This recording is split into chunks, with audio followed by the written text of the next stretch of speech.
परिचय। मीना, ये दोपहर के भोजन का समय है, फिर तुम भोजन क्यों नहीं कर रही हो? मेरा दांत दर्द कर रहा है, काश मैं एक पौधा होती। एक पौधा? क्यों? उनमें हमारी तरह दांत नहीं होते हैं, जबकि वो अपनी वृद्धि के लिए खनिज पदार्थ ग्रहण करते हैं। लेकिन वो ये कैसे करते हैं? चलो मैं आपको प्रक्रिया बताती हूँ। उद्देश्य। इस पाठ के अंत में आप निम्न करने में सक्षम हो जाएंगे: खनिज आयनों के उद्ग्रहण के बारे में जानना, खनिज आयनों के स्थानांतरण को समझना, फ्लोएम परिवहन का वर्णन करना, दाब प्रवाह या सामूहिक प्रवाह की परिकल्पना का वर्णन करना, खनिज आयनों का उद्ग्रहण। मित्रों, जैसा कि हम सभी जानते हैं कि पौधों में हमारी तरह दांत और पाचन अंग नहीं होते हैं। वो अपनी कार्बन एवं अधिकतर ऑक्सीजन की आवश्यक मात्रा वातावरण में उपलब्ध कार्बन डाइऑक्साइड से प्राप्त करते हैं। हालांकि उनकी शेष पोषण की आवश्यकता हाइड्रोजन हेतु मृदा से प्राप्त खनिजों, पदार्थों तथा जल से पूरी होती है। अब आइए जानें कि वो खनिज आयनों का उद्ग्रहण कैसे करते हैं। जल के समान सभी खनिज तत्व जड़ों द्वारा निष्क्रियता विधि द्वारा अवशोषित नहीं किए जा सकते। इसके लिए दो कारक जिम्मेदार होते हैं। मृदा के अंदर खनिज आवेशित कणों आयनों के रूप में रहते हैं, जो कि कोशिका भित्ति को पार नहीं कर सकते हैं, और मृदा में उपस्थित खनिजों की सांद्रता प्रायः जड़ों में उपस्थित खनिजों की सांद्रता से कम होती है। इसलिए अधिकतर खनिज जड़ों में बाह्य त्वचा की कोशिकाओं के कोशिका द्रव्य में सक्रिय अवशोषण के द्वारा प्रवेश करते हैं। इसमें एटीपी के रूप में ऊर्जा की आवश्यकता होती है। आयनों का सक्रिय उद्ग्रहण जड़ों में जल विभव प्रवणता के लिए आंशिक रूप से जिम्मेदार होता है, और इसलिए परासरण द्वारा जल के उद्ग्रहण के लिए कुछ आयन बाह्य त्वचा कोशिका में निष्क्रिय रूप से भी संचलन करते हैं। क्या आप जानते हैं कि आयन सक्रिय एवं निष्क्रिय दोनों परिवहन द्वारा मृदा से अवशोषित किए जाते हैं? मूल रोम की कोशिकाओं की झिल्ली में पाई जाने वाली विशिष्ट प्रोटीन आयनों को मृदा से सक्रिय पंप द्वारा बाह्य त्वचा कोशिकाओं के कोशिका द्रव्य में भेजती है। सभी कोशिकाओं की भांति अंतः त्वचा की कोशिकाओं की जीव द्रव्य झिल्ली में धंसे अनेक परिवहन प्रोटीन होते हैं। वो कुछ विलय को झिल्ली के आर पार जाने देते हैं, लेकिन अन्य को नहीं। अंतः त्वचा की कोशिकाओं के परिवहन प्रोटीन नियंत्रण बिंदु होते हैं, जहां पौधे विलय की मात्रा एवं प्रकार को जाइलम में पहुंचाते हैं तथा समायोजित करते हैं। ध्यान दें कि मूल अंतः त्वचा में सुबेरिन की परत होने के कारण आयनों में एक दिशा में ही सक्रिय परिवहन करने की क्षमता होती है। खनिज आयनों का स्थानांतरण। जब आयन सक्रिय या निष्क्रिय उद्ग्रहण से या फिर दोनों की सम्मिश्रित प्रक्रिया के माध्यम से जाइलम में पहुंच जाते हैं, तब उनका परिवहन पादप, तने एवं सभी भागों तक वाष्पोत्सर्जन प्रवाह के माध्यम से होता है। खनिज तत्वों के लिए मुख्य कुंड या सिंक पौधों की वृद्धि का क्षेत्र होता है, जैसे कि शिखाग्र एवं पार्श्व विभाज्योत्तक, तरुण पत्तियां, विकासशील पुष्प, फल एवं बीज तथा भंडारण अंग।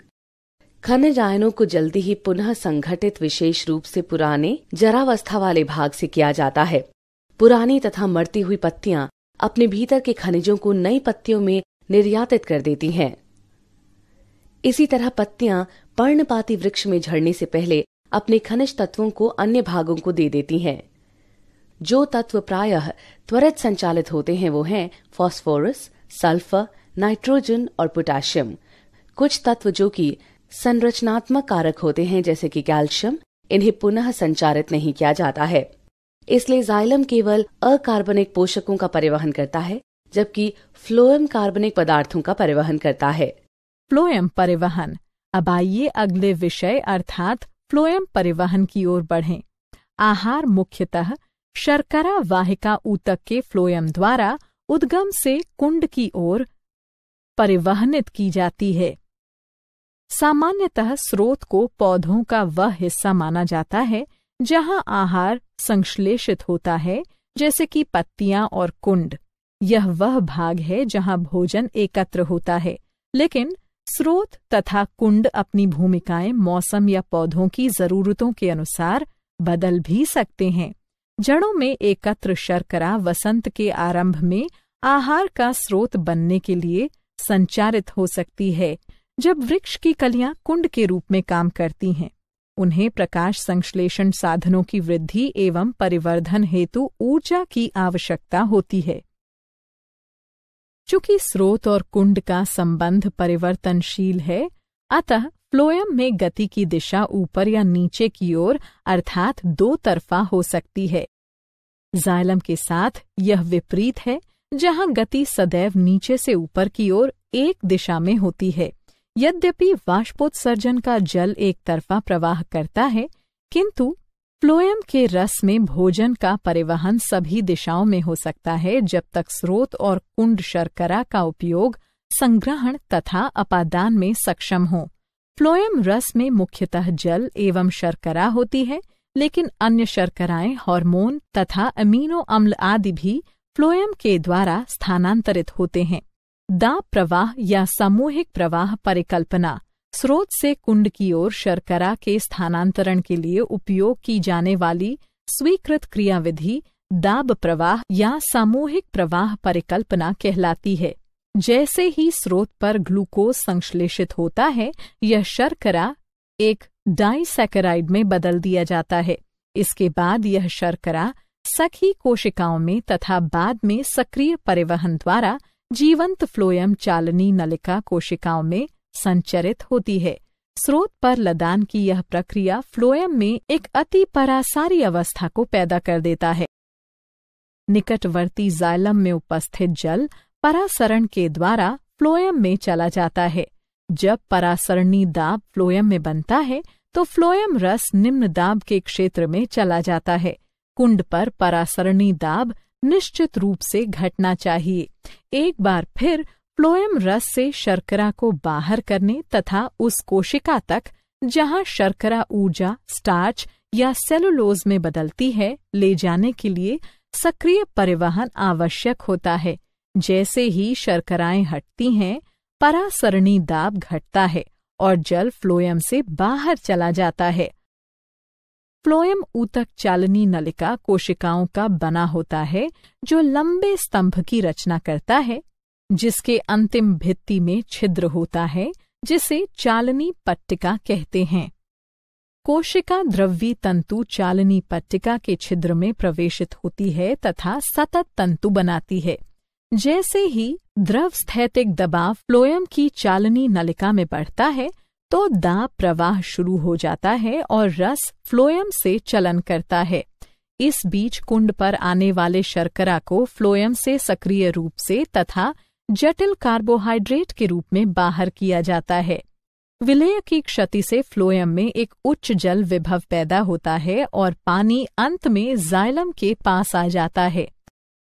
एक साधारण प्रयोग, जिसे गेडलिंग कहा जाता है, उसका प्रयोग भोजन के परिवहन में उपयोग होने वाले ऊतक को पहचानने में किया जाता है।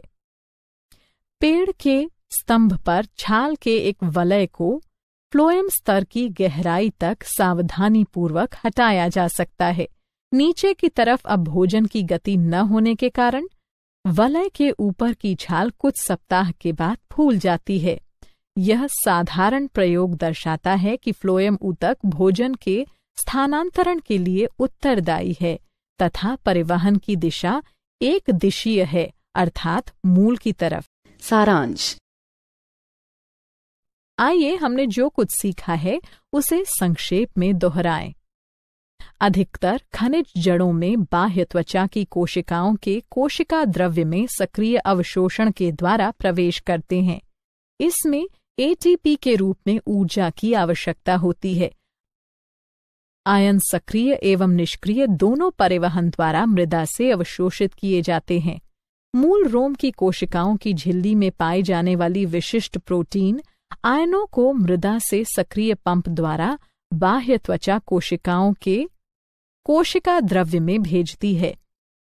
अंतः त्वचा की कोशिकाओं के परिवहन प्रोटीन नियंत्रण बिंदु होते हैं, जहां पौधे विलय की मात्रा एवं प्रकार को जाइलम में पहुंचाते तथा समायोजित करते हैं। जब आयन सक्रिय या निष्क्रिय उद्ग्रहण माध्यम से जाइलम में पहुंच जाते हैं, तब उनका परिवहन पादप तने एवं सभी भागों तक वाष्पोत्सर्जन प्रवाह के माध्यम से होता है। खनिज तत्वों के लिए मुख्य कुड सिंक पौधों की वृद्धि का क्षेत्र होता है, जैसे कि शिखाग्र एवं पार्श्व विभाज्यों तक, तरुण पत्तियां, विकासशील पुष्प, फल एवं बीज तथा भंडारण अंग। जो तत्व प्रायः त्वरित संचारित होते हैं वे हैं फास्फोरस, सल्फर, नाइट्रोजन और पोटेशियम। आहार मुख्यतः शर्करा वाहिका ऊतक के फ्लोएम द्वारा उद्गम से कुंड की ओर परिवहनित की जाती है। संश्लेषित आहार का स्रोत पत्तियां होती हैं और कुंड यह वह भाग है जहां भोजन एकत्र होता है। फ्लोएम में गति की दिशा ऊपर या नीचे की ओर अर्थात दो तरफा हो सकती है, जबकि जाइलम में गति सदैव एक दिशा में अर्थात नीचे से ऊपर की ओर होती है। स्रोत से कुंड की ओर शर्करा के स्थानांतरण के लिए उपयोग की जाने वाली स्वीकृत क्रियाविधि दाब प्रवाह परिकल्पना कहलाती है।